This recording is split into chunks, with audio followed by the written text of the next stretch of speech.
बताइए, आपको हमने बिना किसी कॉम्पिटिटिव एग्जामिनेशन का आपको पोटेंशियल का इलाज दे दिया, मौलिक अधिकार दे दिया, राइट? जी फिर जी हमने आपको फिर हमने आपको क्या किया? आपको शिक्षा दे दी, आपको मालूम ही नहीं पड़ा। लॉर्ड मैकाले की शिक्षा नहीं दे रहे हैं हम, क्या शिक्षा दे रहे हैं? जो आपके संस्कार। पोटेंशियल को रियलाइज करने वाली है। जी तो 2 गेम हो गए।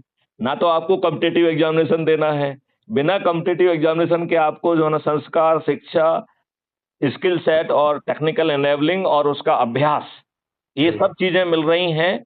और तब भी मिल रही हैं जबकि आपके खाते में पैसा नहीं है, वो लेकिन सबका भुगतान रियल टाइम बेसिस में हो रहा है। लिहाजा जो जी आपके लिए कंट्रीब्यूट कर रहा है, उसको कहीं वेट नहीं करना पड़ रहा है। वो सरकार से पैसा नहीं मिल रहा है उसे। उसे आपके ही अकाउंट से पैसा मिल रहा है और आपके अकाउंट में पैसा फ्लो हो रहा है कल ब्रिक्स अकाउंट से, और जब आप कमाएंगे तो वो वापस हो जाएगा। तो जी ना मांगते वक्त किसी का अप्रूवल की जरूरत है, और ऐसे ही वो जब आएगा तो बिना पूछे चला जाएगा। वो नरेंद्र सिंह जी का अप्रूवल नहीं चाहिए होगा उसमें, जी राइट? जी अब ये 2 अधिकार हो गए। तीसरा अधिकार जो है भोजन का है। तो भोजन में 5 किलो आटा नहीं रहेगा। जी इसमें जो है मल्टीग्रेन्स रहेंगे, फल रहेगी, सब्जी रहेगी। गाय का जो है अल्फा 2 वैरायटी का अमृत तुल्य दूध, दूध, घी, दही वगैरह रहेगा, राइट? जी आज का जो है वो केमिकल का बना हुआ कैंसर कारक जो है ना दूध दही नहीं रहने वाला है, जी राइट? शहद भी रहेगी और जीवन वर्धक औषधियां रहेंगी, और हर व्यक्ति को इंडिविजुअली काउंट होगी वो। तो ऐसा नहीं है कि नरेंद्र सिंह को किसी चीज को हो सकता है कि 2 किलो चाहिए हो, मैथिली को हो सकता है आधा किलो से ही काम चलता हो। तो जी सिस्टम हर इंडिविजुअल्स के उसे मालूम है कि इसका रिक्वायरमेंट क्या है, उसको जोड़कर लोकल डिमांड बनेगी। और हमारे हर 3 महीने में हमारी भूमि की उर्वरकता नापी जाएगी, और ये जैविक खेती हो जाएगी पूरी। और जैविक खेती का आप जो है ना हमारा डॉक्यूमेंट पढ़िए, उसमें हम किसानों को ये कह रहे हैं कि तुम्हें कुछ करना ही नहीं है। हम ना किसानों को कोई ज्ञान देंगे, हम ग्रामीणों को 365 दिन का रोजगार दे रहे हैं। तो जी उनको ट्रेंड करके उनको जो किसानों की कंपनी के जो टूल्स हैं उनको उसके साथ जो है ना वो पहुंचेंगे, जी और वो अपना काम करेंगे, किसानों को पैसा नहीं देना होगा। जी ऐप उनको बताएगा कि भैया हमारी नेशनल रिक्वायरमेंट क्या है, और नेशनल रिक्वायरमेंट को वो 3 तरीके से कैलकुलेट करेगा। पहला जी लोकल डिमांड, और फिर मतलब रॉ मटेरियल की गेहूं ये सब चीजें, राइट? और फिर प्रोसेस्ड, मतलब उसको थोड़ा सा प्रोसेस करके कंज्यूमर फॉर्मेट में जो आज काम एमएनसीज और बाकी कर रहे हैं, ये सब जो है ना फैक्ट्रियां, सब चीजें जो है गांव में होंगी, क्योंकि हमें गांव वासियों को 365 दिन का रोजगार देना है, राइट? जी ये जो गांव वाले हैं, ये खेती के समय तो खेती करेंगे, बाकी समय रोड बनाना, जो है ना खाइयां खोदना, गौशाला को संभालना, ये करना वो करना। तो भारत में ऐसा एक भी नागरिक नहीं होगा जिसके पास 365 दिन का रोजगार, और वो भी उसके पोटेंशियल के अनुरूप का रोजगार। अब बताओ, आपको भोजन का ऐसा अद्भुत वो मिल गया है। अब मान लें 1 मिनट के लिए कि नरेंद्र सिंह जी के पास तो पैसे नहीं है, तो वही सेम कॉन्सेप्ट कि भोजन के लिए कल ब्रिक्स अकाउंट से पैसा मिल जाएगा, और फिर ट्रेन जब आप करके आपको लगाया जाएगा तो पैसा वापस आ जाएगा, राइट? तो आपके भोजन के मौलिक अधिकार में कोई दिक्कत है आपको? नहीं नहीं है। अब आते हैं अपन स्वास्थ्य के मौलिक अधिकार पे। जानते हो स्वास्थ्य का मौलिक अधिकार कैसा होगा?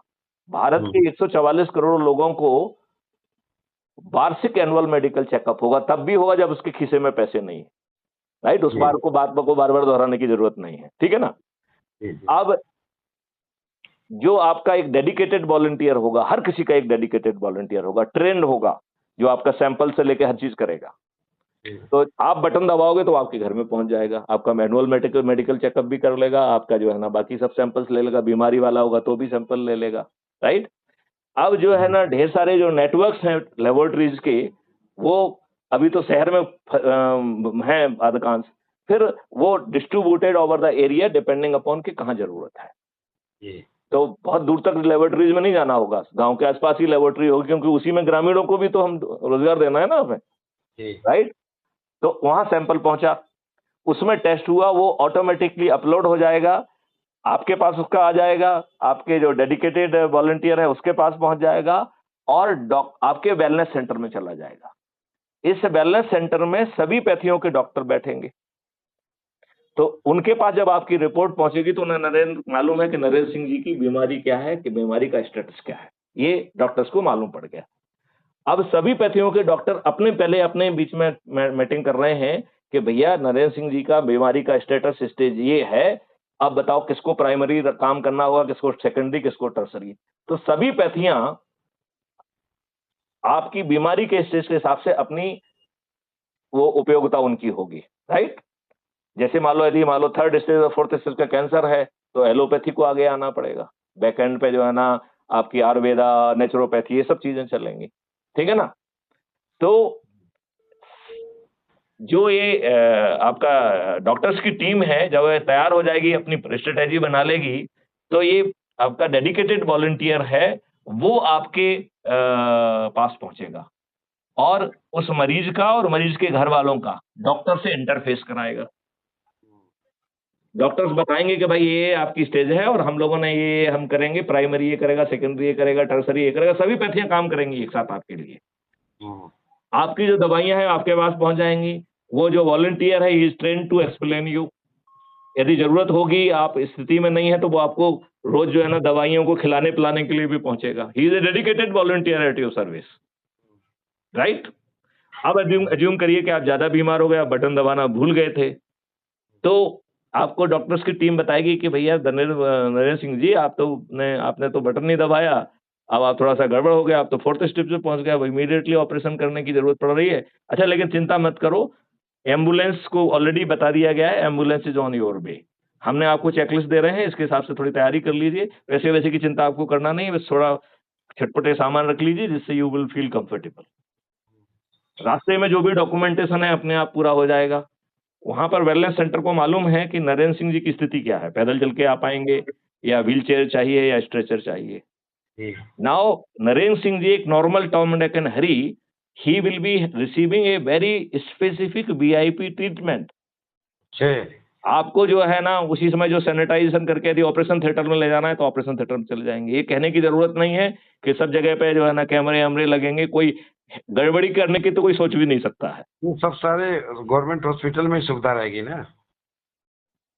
ये अब इनको गवर्नमेंट और प्राइवेट नहीं कहेंगे, इन सबको राष्ट्रीय संप्रदाय करेंगे। और ये तो हजारों लाखों की जो ना राष्ट्रीय संप्रदाय निर्माण होंगी। इन बैलेंस सेंटर को प्राइवेट और वो नहीं कहेंगे, सरकार का तो कुछ लग ही नहीं रहा है उसमें, तो गवर्नमेंट का और प्राइवेट का क्या है उसमें।